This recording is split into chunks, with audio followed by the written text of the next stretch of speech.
structure and infrastructure. This is another way of looking at the cloud environment. And depending on the company's philosophy and depending on a company's requirement, they buy one over another. So like maybe one company go for buying infrastructure, but they own rest of the two components. Or some company may go ahead and buy infrastructure and metastructure, but they maintain their own SaaS inside that particular cloud.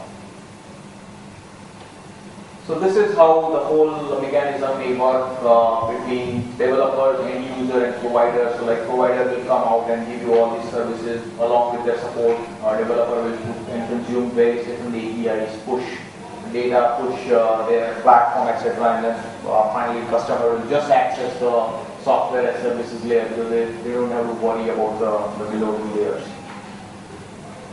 And now what we are looking at is like the providers are also consumer and the consumers are also provider and the hybrid cloud and whatnot. So like it's becoming very difficult to identify whether this particular services are provided by this consumer or this consumer is consuming this particular service or what. So this is where a lot of interlinking is happening. So what is common in all over web and HTTP? That's number one fundamental thing which is common in all platforms. Whether you are accessing service, PaaS, IaaS or SaaS, all these three different architecture of the cloud. The most common thing is everything is now you are accessing over web or HTTP. So your reach of doing the web application layer attacks is now much more higher. So essentially, if you go like say for example, if I go into 2000 where we used to do port scanning, we identify say 445 open, 135, 138 open, or RPC, UFTP, all these different operating level and services level ports open. These ports are now closed, and the only port open is 8443. But now, like from 8443, you can go back inside the cloud and start looking at what different infrastructure or platform you can access.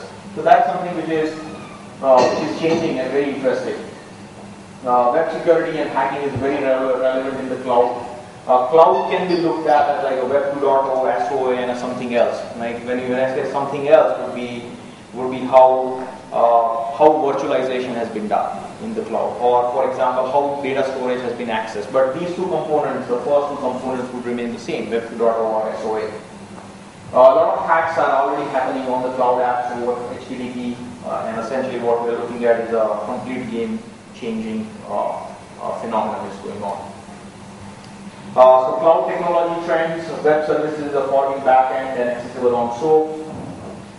Ajax, which is a part of the client-side cloud applications. XML and JSON, these are the two most popular structures which we are looking at in the cloud apps. RIA is picking up, which is utilizing Silverlight or Flash. Security evolving around web services, essentially a web security or AWS security standards which are growing, and this is going to be a very important aspect when we want to secure our XML communication mechanism. When we are looking at our XML data going back and forth with identity, with encryption, etc. SOA is picking up for the business applications and have been forming essentially a mashup with the cloud. So these are some of the trends which we are looking at. 2007, web services has rocketed from 1.6 billion in 2004 to 34 billion in 2007. 2008, where we have started to see a growth of web services or service-oriented architecture. And 2009, what we have seen is that the whole SOA and next generation technology would be Web 2.0 and stuff has been well penetrated into enterprise. It was not just stayed at the social networking site. Now, like whatever technology, social networking sites or whatever technology of 2.0 is now well penetrated into enterprise apps as well.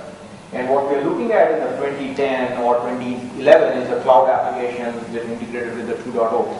It's all depend on how lenient a company will become with the SLA, what they want to put in the cloud, what they don't want to put in the cloud. And once, as everyone knows, once the financial pressure comes, it's all, the whole game starts getting changed. So for example, you can't afford to have 6 servers running, but like for example, a $5 a month, if someone give you that particular capability, you may go out and buy it. And then it all depends on what security and privacy you are compromising of your customer as well as your internal intellectual property.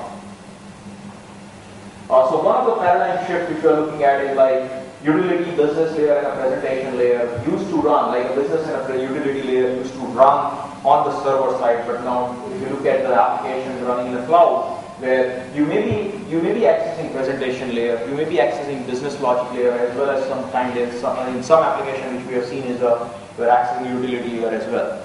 So for example, some of the applications which we review where we thoroughly identify all the calls, and then we have seen that some of the calls are actually directly from the browser, making a direct call to your data access layer.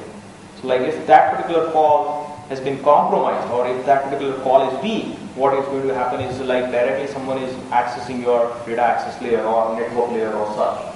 So this is where a lot of different vulnerabilities which we are looking at. If you look at, for example, if you look at the last year's published report for web application, where there is a heavy rise on logical layer vulnerabilities, which we never seen in 2005 or 4. Because now what we have is a logical tokens or a logical business logic analysis is actually running in your browser. So if someone has reverse engineered that particular area and then identify the vulnerability, they start exploiting these vulnerabilities. So this is something which is uniquely happening, where your layers are like now, like the client layer has much more access in your web application, which used to have like a complete segregation of a client and a server-side components. So this is like how evolution has started from 1980 to 2008, where we have a Web 2.0 now. We are looking at something cloud, and as we go, complexity and security is also becoming an interesting aspect in the evolution. So say for example, we take a very simple case of page flags, which is like a page flag is a SaaS. It's running in a software as a services model. It's a Web 2.0 start page mashup for various applications using .NET and Ajax, and various different widgets and modules sitting in this particular SaaS. So say for example, if we this particular demo over here. Now this particular application, so for example, if you go to the page flag, which is a part of the cloud app, and you can see all different little widgets over here. These are different widgets running in a different cloud application, and you can see all the different calls which is making at the back end. Now this software service is like a one-page application. You log in, you can find everything on this particular page, whether your mail, your social networking aspect, your banking application, whatever you say, like your trading application, etc. For us, the most important part is these calls. From security perspective, this is all fluff. For us, it's not important. It's like all presentation technology. But this is a key component for us. The traffic which you are seeing over here, you can see the different aspect of the traffic. For example, over here, look at this particular traffic. You can see all these different back-end SOAP calls, to-do list calls, RSS services SOAP calls, core services, content proxy, etc. Now all these can be vulnerable. So when you see these kind of traffic or calls, you reverse engineer these calls and try to first this call. You can start fetching more information, start looking at where this particular call is going. This call can be actually from your application, from your browser, it is going to your app, and from that is actually tunneling to some different applications as well. So it can be a cross-domain call as well. So this is something which is becoming very interesting for us from the security perspective, how all these different applications are holding up, or how the application is running in a cloud architecture. So this is how a typical cloud application would be running it, and the software architecture for it would be in a browser. What is you're going to have is like Ajax, RIE, HTML, JS, DOM, etc. And then you have a blog or something which you are accessing directly from the browser. It will go to the internet, and then you will get to your Web 2.0 page, which is already hosted as a software as services. And you have database and authentication, very thin database and authentication at that level. And then the rest of the application is actually going out, fetching your mails, news, documents, whether bank, trade, RSS feed, etc. And those applications may be running in a different cloud. So this is how the whole application is going to get interconnected. on top of it, as you can see, this particular application has exposed a web services endpoint. So you are no longer accessible. So this application, for the access of this application, you don't have to go via web browser. Say for example, if I want to access this particular application, I can make direct calls over APIs and access this information. So what is going to happen is this application is going to go into another application. So this is how like we have internet is a network of network, then a 2.0 or a cloud applications are like an application of application. That's like how whole network of application would run in this particular software architecture mechanism.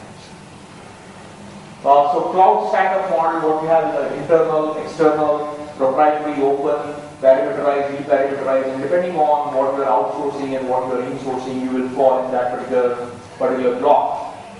You have a public cloud, managed cloud, private cloud, and hybrid cloud, and this is what you have already outsourced. So this is a very important model when you are looking at from the outsourcing perspective. What is going out, what is going in, what information you are sharing, what information you are not sharing. And from technical standpoint, there are issues, but there are so many issues in the cloud from the legal standpoint. That's the whole different debate is going on from the legal aspect, because in the legal aspect, there are certain clauses for certain banking applications or certain clauses for certain trading applications that these information should not be in a public arena. But as soon as you go into the SaaS or IaaS or a PaaS model, all of a sudden this become a whether like the discussion is that whether this application can be known as a public or it can be known as a private. If it's like, for example, if I'm running a private cloud in someone else's infrastructure, what you call it, whether it is a public or a private. So there is a whole legal debate on that, which is not for us, it's not a primary interest, but there is something going on there. And the cloud layers are infrastructure, platform, software, process, and outcome value. You have a security on the other side, and then this is the key. These abstractions are key, because then what you're dealing with the complete abstraction over APIs or a service-oriented architecture. And for example, you have Windows Azure services over here, you have live service, SQL service, and on top you have Windows online SharePoint service and such. So this is how the whole cloud model will get stacked up. What is it, managed cloud? I know the difference between public and managed. Okay, the managed cloud is essentially the whole services has been provided to third party to manage. So even you are not bothered to manage those services. So you buy, say for example, you buy storage services, you buy platform service, you buy software as service services, and then there is a whole different service provider who will manage these three services. So you outsource everything to the managed services. Then what's your role? Your role is just to deploy application. That's it. So say for example, your core role is to deploy application. Your business is application, then you just deploy application, and rest of the all management piece you outsource. So that's where the whole is. The same as a public. Sorry? In public also you do the same, right? Public and like in a public you are buying those public components and then managing on your own. Say for example, you buy storage which is in SimpleDB in Amazon, but you are managing it, right? In a managed service, you don't even manage that. You just define a specs and pass on. They will put everything in place, and then because this learning of these services is also very critical or complex in nature. Say for example over here is a services or the cloud services or whatever you say cloud application provided by Amazon over here. This is a list of services which Amazon right now offers. Amazon EC2 service, Amazon SimpleDB, Amazon Simple Storage, CloudFront, Simple Queue Service, Elastic MapRequest, AWS. This is just the infrastructure services we are talking about. Then they have a virtual private cloud, which is Amazon Virtual Private Cloud. That's a virtual cloud. Then payment and billing services, on-demand workforce services, Alexa web services, and merchant services. So these are all the cloud APIs or cloud services they have. And then each of these services is accessible like this. This is their WSDL file out there. So say for example, if you want to access EC2, you need to learn the whole EC2 WSDL, how you're going to make the calls and access them. So that's the whole managed services would kick in, and the companies out there who will just specialize in cloud services. So they provide you the most efficient way of accessing the cloud APIs or cloud services. and then you just use, say for example, you're using a WS scanner over here, you just